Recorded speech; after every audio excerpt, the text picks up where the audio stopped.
Hi, everyone, and welcome to this special episode of the Proclaim Peace podcast, where we talk about what the restored gospel has to teach us about how we can each become better peacemakers. I'm Jennifer Thomas, and I'm so grateful to be here today and able to process some hard things that we're all experiencing with my friend and co-host, Patrick Mason. How are you doing, Patrick? Hey, Jen. I'm doing all right. Thanks. I think the last few weeks have reminded Latter-day Saints, as if we didn't need to be reminded, that we are part of a minority community. And in some places, maybe in most places, especially if you live outside of Utah, you are part of a small minority community. Yeah. Swimming in the sea of other faiths or people of no faith. And a lot of times that can be a kind of a gentle, friendly, neighborly set of relationships, but there are other times where it's not. And of course, we're reminded of that in the most horrific way with the attack on the church in Michigan. And so, I think there's always this sense for Latter-day Saints that we're a minority, it plays into the narratives that we tell and so forth. But I think when things feel very acute like this, I think it gives us an opportunity to pause and really reflect on what that means and how we respond. And so I'm really excited for this opportunity because we're not the only minorities in the world. And we're relatively new ones. And exactly. We are new kids on the block, not the singing group. But there's a lot to learn from other people who have experienced this for much longer than we have. And there are many, many other communities, but maybe nobody stands out more than our Jewish friends and neighbors, who have literally spent millennia dealing with what it means to be a religious minority in societies that were not always friendly to them. And that's an understatement. Yeah, I hope that today we get a chance to share some thoughts and impressions, both from Patrick and I and our guest, about what it can mean to be a religious minority. But that doesn't mean that your ability to change and impact the world needs to be small. In fact, quite the opposite. I think with the right kind of framing and a sense of hope and a sense of divine purpose, religious minorities can actually do a great deal to sort of punch above their weight class and have a much broader impact on the world than their numbers would indicate. And so today, we want to share with you a very special guest. His name is Aaron Dorfman, who is going to give us some insight and wisdom about how to do just that. Aaron has been an extraordinary friend to MWEG over the last couple of years, as we have found our feet in the world of protecting democracy work. He himself is the founder and executive director of A More Perfect Union, which is an organization dedicated to increasing the Jewish partnership for democracy. His efforts and work have been to mobilize the American Jewish community to strengthen our democracy. And they have focused on free and fair elections and making sure that people have the right to vote. Before coming to A More Perfect Union, Aaron served as the president of the Lippenkamfer Foundation for the Living Torah and has done all sorts of other work in Jewish organizations and in international peace work. He has a master's in public policy from the Harvard Kennedy School and a BA in English from the in political science from the University of Wisconsin-Madison. He's, like I said, a very good friend, and I hope you get a sense of his warmth and wisdom as we talk to him today. Aaron, welcome. We are so grateful to have you with us today. Jennifer, thanks so much. Really, really glad to be here with both you and Pat. Well, we are excited for this conversation. And if you don't mind, I'm just going to jump into a hard question first. And that is just stating up front, the reason that we're doing this extra series is that it's been kind of a difficult set of weeks for members of our faith. And I think one of the things that's been hardest is we try to go along to get along and be cheerful, happy people that do our best out in society. And yet we've been reminded that in spite of that, there's a deep strain of anti-Mormonism that sort of runs through our culture. We've had this really negative experience where one member of our faith perpetuated a just awful act of political violence. And then we had many members of our faith who were subject to an act of violence in return that they had done nothing to deserve. So we're experiencing sort of a small taste of what Jews have experienced over the centuries. And I would just like to start out. The reason we've had you on is that you are a person of great wisdom. And we're hoping that you can maybe share with us some of how you and your people have managed in similar circumstances. Yeah, I think that's I don't want to overstate my expertise in this or give the sense that as a Jewish person, I have like particular wisdom that might be generalizable to the experiences that the church and the Mormon community have been dealing with recently. I'll share a few thoughts. I think the first thing that comes to mind for me is like an extrapolation from a teaching of Brian Stevenson, the guy who founded the Equal Justice Initiative and wrote the book Just Mercy. He has this great line. Uh, None of us is the worst thing we've ever done, right? None of us is the worst thing we've ever done. And I think that like generalizing from that to no religious community, no ethnic group, no country is encapsulatable by the worst thing any member of it does or the worst thing that's happened to it. I think that's a really important thing to keep in mind. That's not a Jewish insight. I think that's just a really powerful A human insight. thing. Yeah, it's a human insight to keep in mind at times like this when the experience of a particular community kind of collapses into a moment. That moment doesn't need to be a defining moment. It's a thing that I think Jews have to learn over and over again, have had to learn over and over again throughout our history. In terms of like lessons from the Jewish experience, to lean into this, I think one is we have historically tried really hard to lean hard into the positive pro-social values and commitments that are core to Jewish identity, Jewish text and tradition. And that is also like a core feature of the Church of Jesus Christ of Latter-day Saints. Like you have a commitment to values and to service and to the role that the Mormon community can play in the broader world.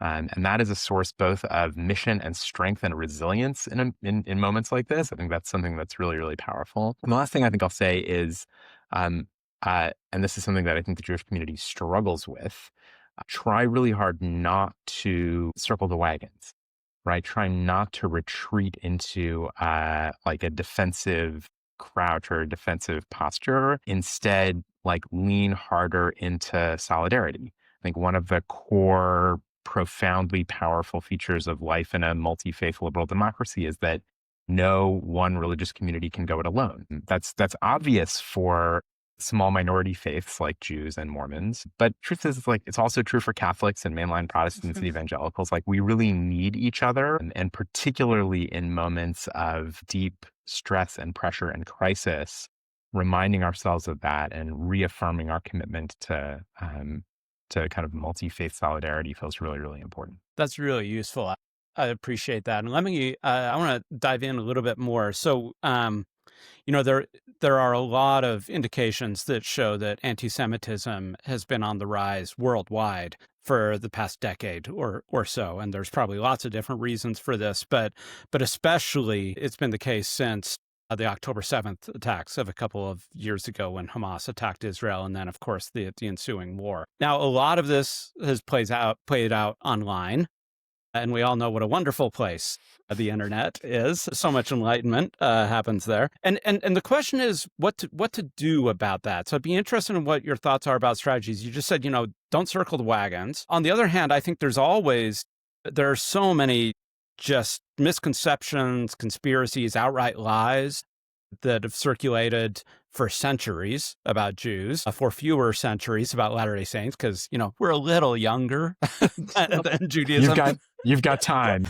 By a few thousand years. But both communities have been subject to lots of sometimes honest misconceptions, sometimes outright lies and attacks. And it seems that one could just forever play whack-a-mole, right?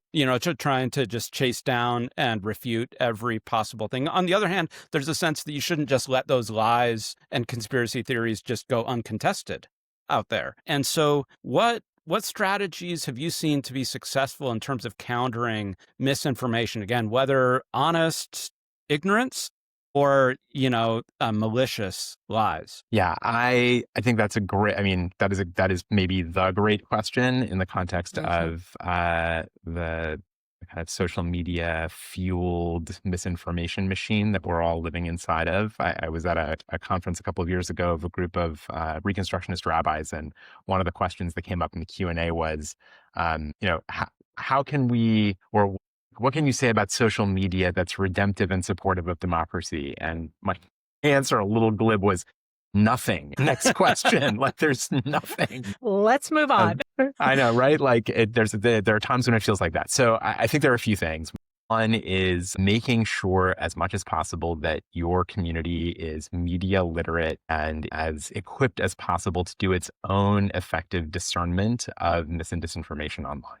both about itself and about other communities and other, both religious communities and political communities, et cetera. So I think media literacy feels like a really critical and essential piece of this. And bundled into that is a commitment not to propagate or amplify suspect information or conspiracy theories, things like that, right? We can all be sand in the gears of the misinformation machine if we play our hands right.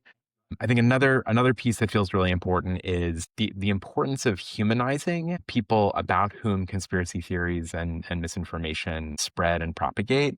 I was talking recently with an expert in the anti-Semitism kind of field who we asked the question, like, what's working in the fight against anti-Semitism, given how much focus there is on it.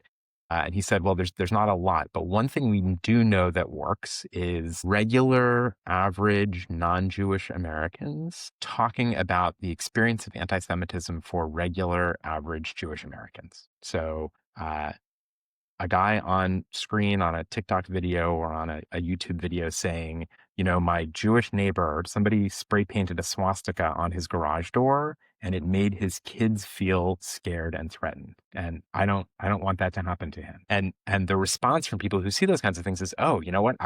I don't want that to happen to him either. I don't want kids to be scared. I don't want kids to feel threatened, regardless of who they are.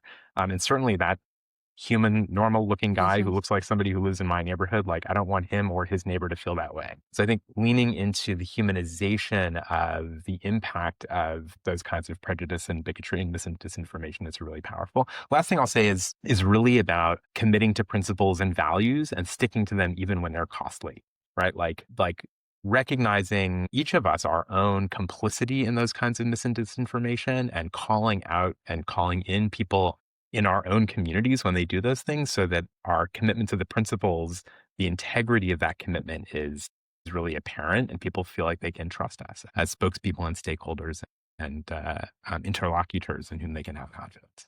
I love that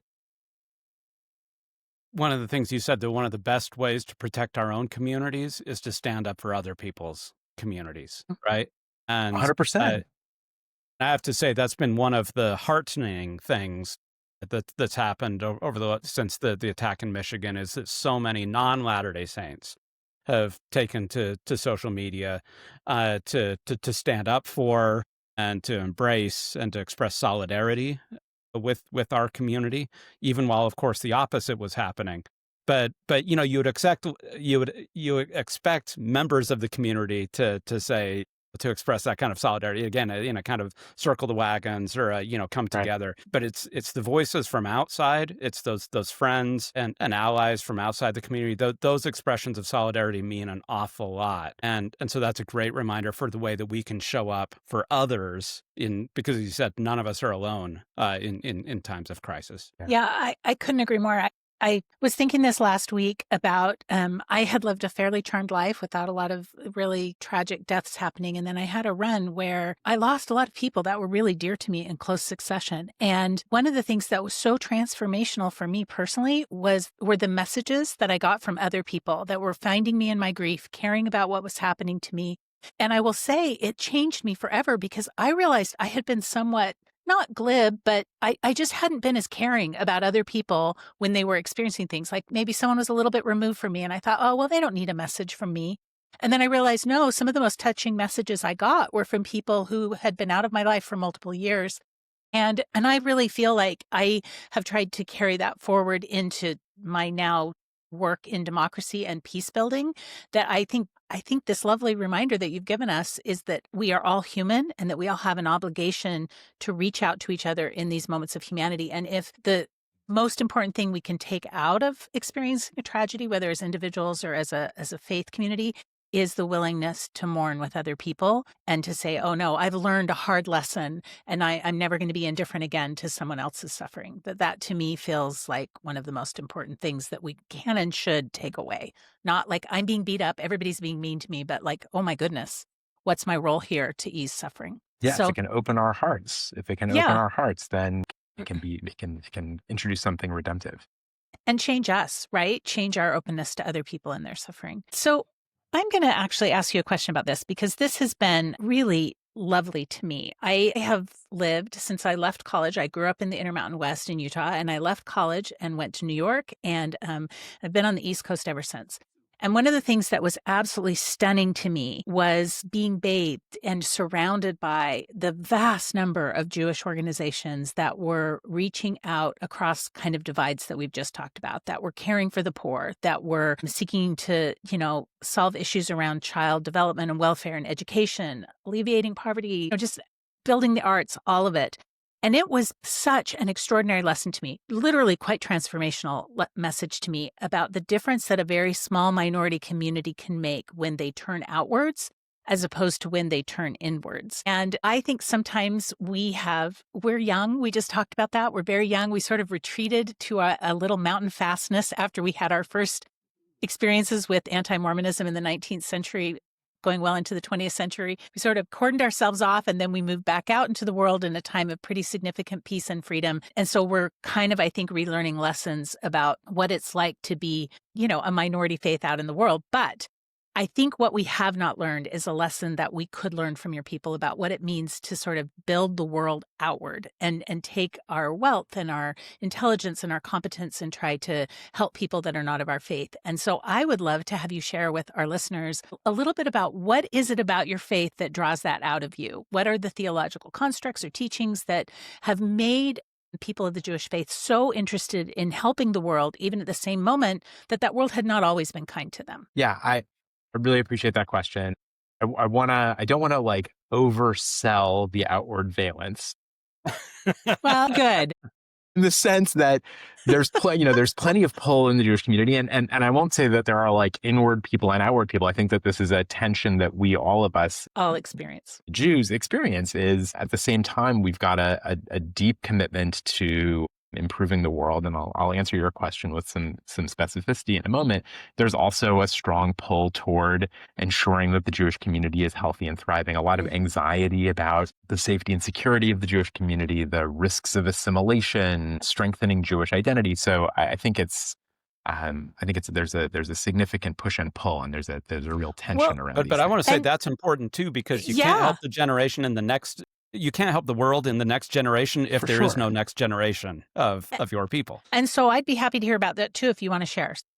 So I often think about it in terms of a dual responsibility. In one sense, we're responsible to be good inheritors of the traditions that our ancestors have handed down to us, right? And need to be real serious, take very seriously the bequest of everything that they have, the traditions that they've given us, and figure out how to make sure simultaneously that we are responsible ancestors to our descendants, right? Like that's the kind of dual directional responsibility in terms of internal to the Jewish community. So in answer to your question about where the motivation for Jewish responsibility to the broader world comes in, I think it stems from a couple of different places for me. The first is really the formative experience of the Jewish people in slavery in Egypt. We came together as a people, as a nation, in this experience of oppression. And that shows up in a daily way in our liturgy, in our prayer services, and obviously, annually in this reenactment of that experience in Passover and the Passover Seder and the Passover holiday in the spring. And the liberation from that oppression came with some strings attached to it, namely that more than any other commandment in the Torah, we are kind of reminded and given the responsibility to remember the stranger, right? Remember the people who are experiencing oppression now because we had that experience. So there's like this enforced empathy that's hardwired into Jewish theology and central to the kind of the responsibility of being Jewish. So I think that's almost the reactive side of it. There's also an affirmative side of it, which is that also woven through Jewish text and tradition is this deep affirmative responsibility to pursue justice universally, not just for ourselves, right? As an almost abstract principle that needs to exist in the world, and to seek the perfectibility of the world, to make the world a place that is good. And that set of jobs, right? Number one, to tap into our own experience of oppression as a way of cultivating our own empathy, and then to put that empathy into practice by trying to build systems of justice and support justice and pursue the perfectibility of the world. Those are things that I think Jews tap into as part of animating their commitment to social justice and improving the lot of people with whom we share the world. Building on that, can you talk about a concept that I've heard my Jewish friends talk about often? This idea of tikkun olam, Yeah. and is it to heal or to repair the world? And can you talk about that a little bit, especially in the context, again, as small minority communities? Actually, I think our global numbers are, roughly similar. There's a kind of audaciousness to say that, like, our job is to help the world. Like, who are we, right? Yeah. And how are we going to do that? Do you mind just reflecting on that for a little bit? Yeah, that concept. I mean, I love that concept. The concept of tikkun olam comes from a mystical teaching kind of mid-second millennium that when the world was created, God formed kind of the cosmos into vessels, little containers. And in order to create the world in all of its imperfect texture, God poured some of God's self into those vessels, into those containers. But the containers weren't God, so they weren't perfect. But God that poured into them was. And so the containers shattered, right? Like the perfect and the imperfect couldn't coexist. And so we who live in this imperfect place from which God has in some ways taken a step back, our job is to find the fragments of those containers and reassemble them so that God's perfection can re-inhabit them. That's the origins of that mystical teaching of tikkun olam. Tikkun is a word that means repair, and olam is the world. And so Jews have this idea that our job is to be going around the world, finding the fragments of this once perfect thing and trying to, I'll be glib here and say, try to make it more perfect again, right?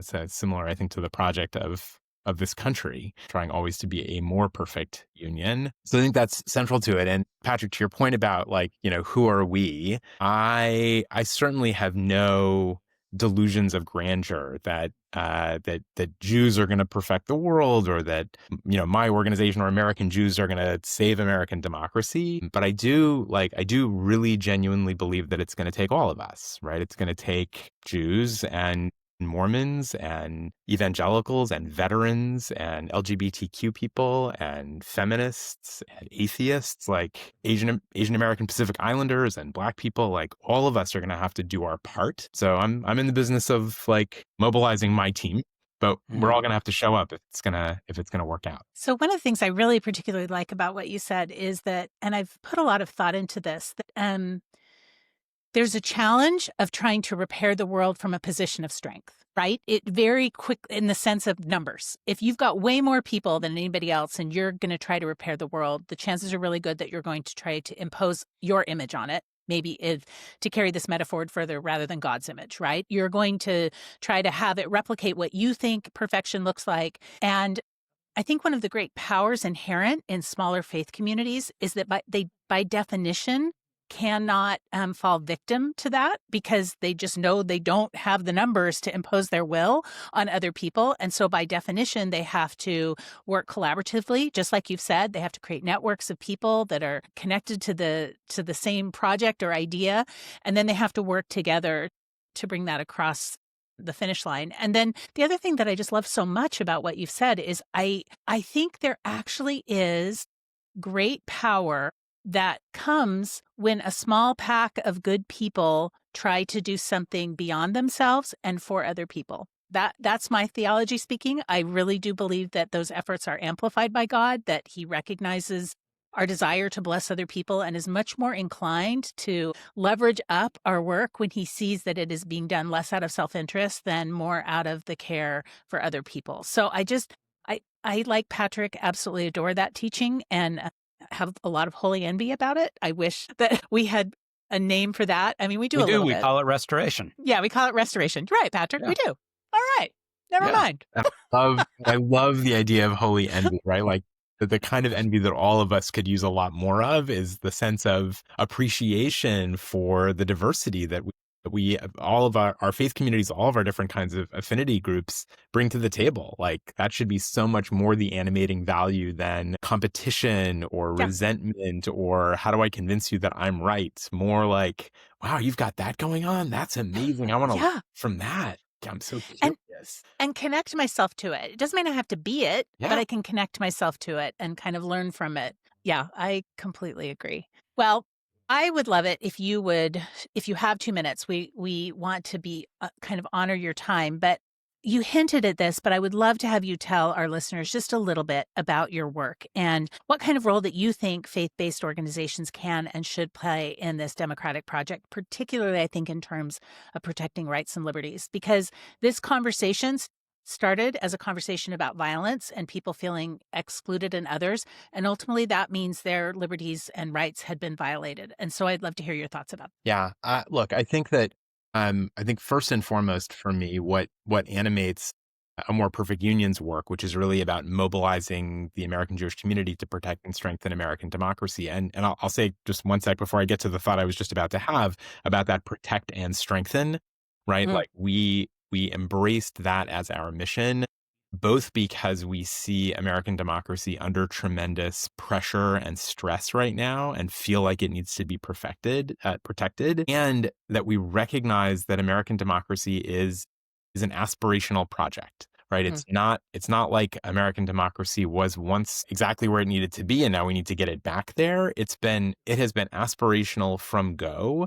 The founders in their genius recognized that and built a constitution that had embedded in it an awareness of its own imperfection and mechanisms for refining it over time so that it would become, again, more perfect over time. So, but we're also in the business of trying to strengthen it and make it better. I think that faith communities have a critical role and responsibility in that for a couple of reasons. One, again, is a bit defensive. Liberal democracies are by far the best venues for multi-faith communities Yeah. to navigate the complexities of their relationships with each other that human beings have ever invented.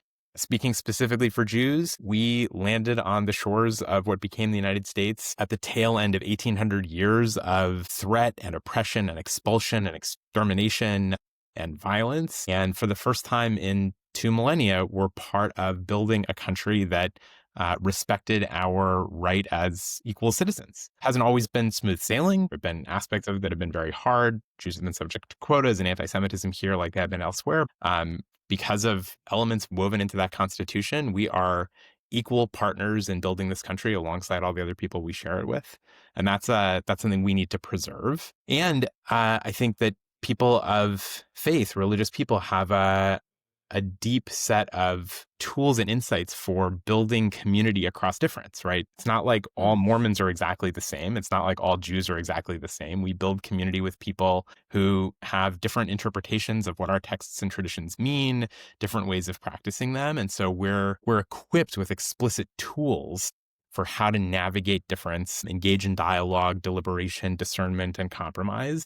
And I think that's a set of tools that are essential to the democratic project and things that we can bring to the table in ways that enhance those rights and liberties you were just talking about. That's fantastic. And amen to all of that. I think you've brilliantly articulated what each of us can do. And also the particular role that religious minorities can play. I do think there's a perspective, right? I don't think it's necessarily better than those who are in various majorities, but there's a particular perspective that comes when you're part of a smaller community that I think should lead us to really be allies of, and as you said, both to protect and extend the kind of multi-faith, pluralistic democracy that protects all of us. So as we come to a close, we want to ask you just briefly the question that we ask all of our guests: that in a world of conflict and craziness, where is it that you personally find peace? I love that question. So every Friday night, my family gathers for a Shabbat dinner.